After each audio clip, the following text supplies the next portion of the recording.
Okay, blueberries. So, if you go into a supermarket at about this time of year, you'll find this variety. See how enormous it is, like the size of a nail? That's like pretty massive, right? Brigita, the one everyone sells. It's also really light blue. They did a recent trial of, I think, 87 different varieties. The US Department of Agriculture, so they're not biased, they were just testing it for genuine reasons. And they found out, generally, the ones on sale in supermarkets have the lowest amounts of antioxidants of all blueberries. Most people will say blueberries are great for you because they contain antioxidants. Generally, it is true that blueberries contain high levels of antioxidants. However, there is a massive range between the lowest and the highest. And it just so happens that the ones they sell in supermarkets are as much as a quarter of the ones you can grow at home. And it's genetically determined. What has happened is, in its domestication process, most people have gone, blueberries, the bluer ones, kind of like shinier, nicer looking, so people will want to buy them. It's their blue color that gives them their flavor.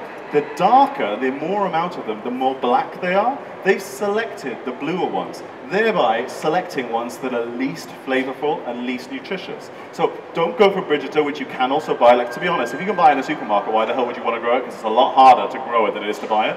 If you want to grow your own, grow this guy. This is called Rubel. He is a selection of a wild form, so it hasn't been genetically improved whatsoever. All they've found is a wild form of a blueberry with a bigger berry.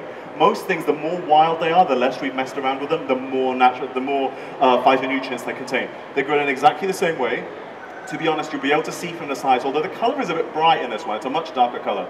You'll be able to see from the size that this is tiny compared to the other one. However, that is like a flavor bomb going off in your mouth, and that, to be honest, it could be anything. You wouldn't know the difference. You could be blindfolded, and in a million years you wouldn't know there was a blueberry.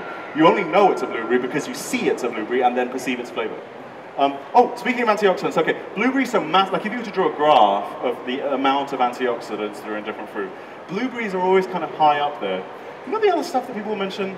Pomegranates, like they're really high? Yeah, they're high. They're about as high as red lettuce or red apples.